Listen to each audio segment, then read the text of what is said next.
Chapter 3. I told some of you last Thursday of the principles of the time machine, and showed you the actual thing itself, incomplete in the workshop.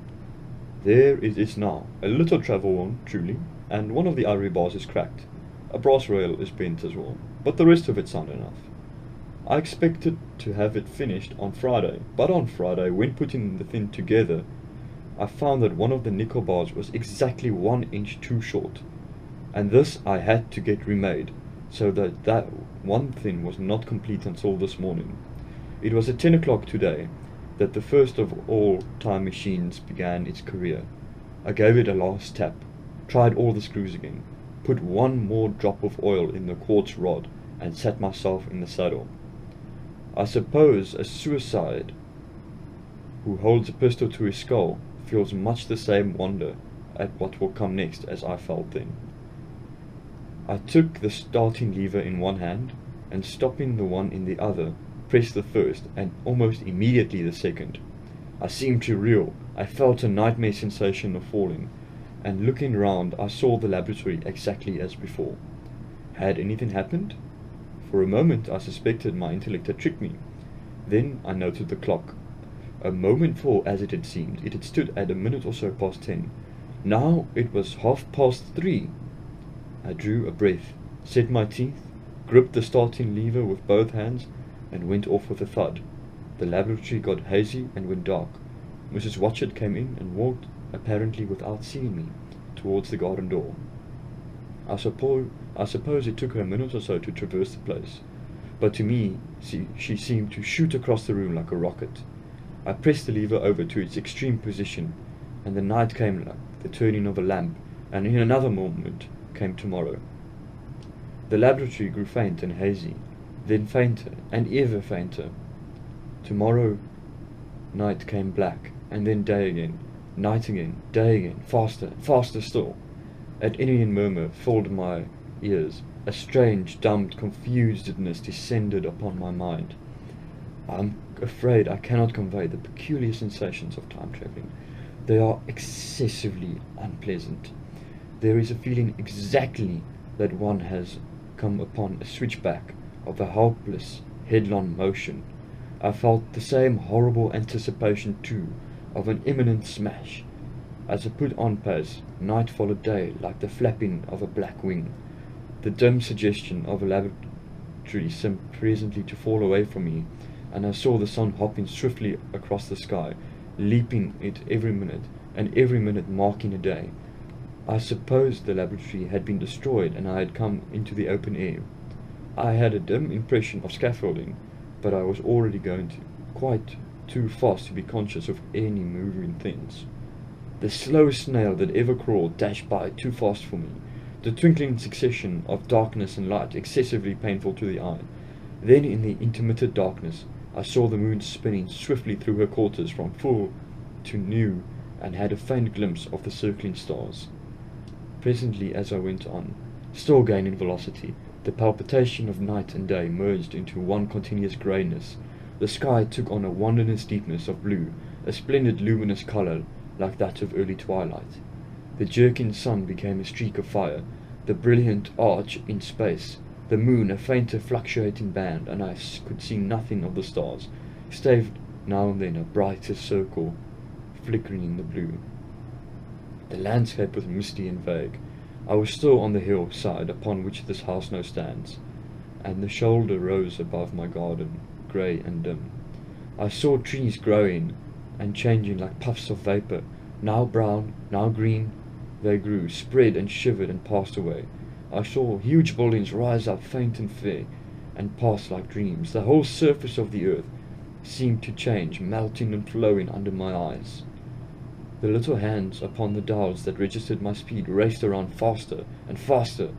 Presently I noted the sun belt swayed up and down, from solstice to solstice, and in a minute or less, and that consequently my pace was over a year a minute, and my minute by minute the white snow flashed across the world and vanished, and was followed by the bright green of spring. The unpleasant sensation of the start were less poignant now. They merged into a kind of hysterical exhilaration. I remarked indeed a clumsy swaying of the machine, for which I was unable to account, but my mind was too confused to attend to it, and so, with a kind of madness grown upon me, I flung myself into futurity. At first I scarce thought of stopping, scarce thought of anything but these new sensations, but presently a fresh series of impressions grew upon my mind, a certain curiosity, and therewith a dread, until at last they took a complete possession of me. What strange developments of humanity, what wonderful advances upon our rudimentary civilization, I thought, might not appear when I come back into the nearly dim, elusive world that raced and fluctuated before my eyes. I saw the great and splendid architecture rising about me, more massive than any buildings of our time, and yet, it seemed, built of glimmer and mist. I saw a richer green up the hillside, and remained there, without any wintry intermission. Even through the veil of my confusion, the earth seemed very fair, and so my mind came round to the business of stopping. The peculiar risk lay in the possibility of my finding some substance in space, which I, or the machine, occupied. So long as I travelled at a high velocity through time, this scarcely mattered, as I was, so to speak, attenuated, or slipping like a vapour through the interstices of intervening substances. But to come to a stop, involving the jamming of myself molecule by molecule into whatever lay in my way, meant bringing my atoms into such intimate contact with those of an obstacle that a profound chemical reaction would possibly, a far-reaching explosion would result, and blow myself and my apparatus out of all possible dimensions into the unknown. This possibility had occurred to me again and again while I was making the machine, but then I cheerfully accepted it as an unavoidable risk, one of the risks a man has got to take. Now the risk was inevitable. I no longer saw it in the same cheerful light. The fact is that insensibly the absolute strangeness of everything, the sickly jarring and swaying of the machine, above all, the feeling of prolonged falling, had absolutely upset my nerve. I told myself that I could never stop, and with a gust of petulance I resolved to stop forthwith. Like an impatient fool, I lugged over the lever, and incontinently the thing went reeling over, and I was flung headlong through the air. There was a clap of thunder in my ears. I may have been stunned for a moment, and a pitiless hail was hissing around me. I was sitting on the soft turf in front of an overset machine, and everything seemed still grey. But presently I remarked that the confusion in my ears was gone, and I looked around me. I was on what seemed to be a little lawn in a garden, surrounded by rhododendron bushes, and I noticed that their mauve and purple blossoms were dropping in a shower under the beating of hailstones. The rebounding, dancing hail hung in a cloud over the machine, and drove along the ground like smoke. In a moment I was wet to the skin. "Fine hospitality," I said, "to a man who has travelled innumerable years to see you." Presently I thought what a fool I was to get wet, and I stood up and looked around me. A colossal figure, carved apparently in some white stone, loomed indistinctly beyond the rhododendrons through the hazy downpour. But all else of the world was invisible. My sensations would be hard to describe. As the columns of hail grew thinner, I saw the white figure more distinctly. It was very large, for a silver birch tree touched its shoulder. It was of white marble, in shape something like a winged sphinx, but the wings, instead of being carried vertically at the sides, were spread so that it seemed to hover. The pedestal, it appeared to me, was of bronze, and was thick with verdigris. It chanced that the face was towards me. The sightless eyes seemed to watch me. There was the slight, faint shadow of a smile on its lips. It was greatly weather-worn, and that imparted an unpleasant suggestion of disease. I stood looking at it for a little space, half a minute perhaps, or perhaps half an hour.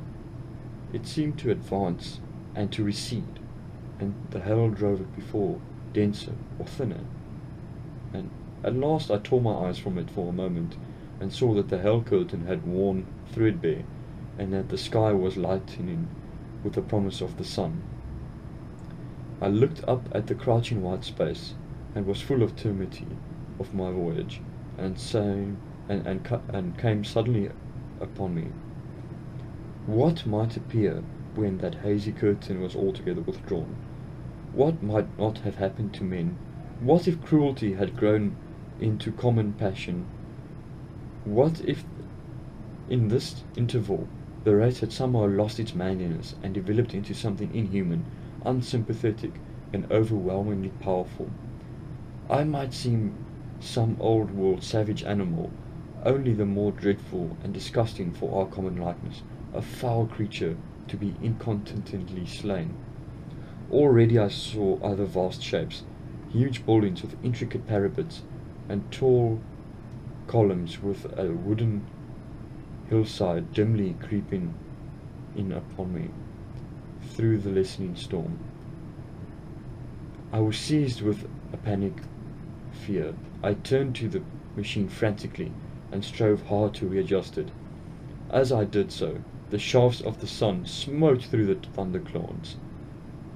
The grey downpour was swept aside and vanished like the trailings of a garment of a ghost.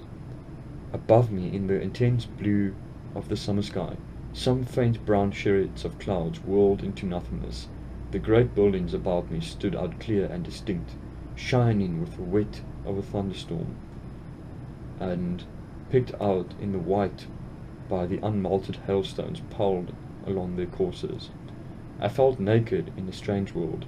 I felt perhaps as a bird may feel in the clear air, knowing that the hawk wings above and will swoop. My fear grew to frenzy. I took a breathing space, set my teeth, and again grappled fiercely, wrist and knee, with the machine. It gave under my desperate onset and turned over. It struck my chin violently, one hand on the saddle, the other on the lever. I stood panting heavily in the attitude to mount again, but with this recovery of a prompt retreat, my courage recovered. I looked more curiously and less fearfully at this world of the remote future. In a circular opening, high above in the wall of the nearest house, I saw a group of figures, clad in rich, soft robes. They had seen me, and their faces were directed toward me. Then I heard voices approaching. Coming through the bushes by the white sphinx were heads and shoulders of men running. One emerged in the pathway leading straight to the little lawn upon which I stood with my machine.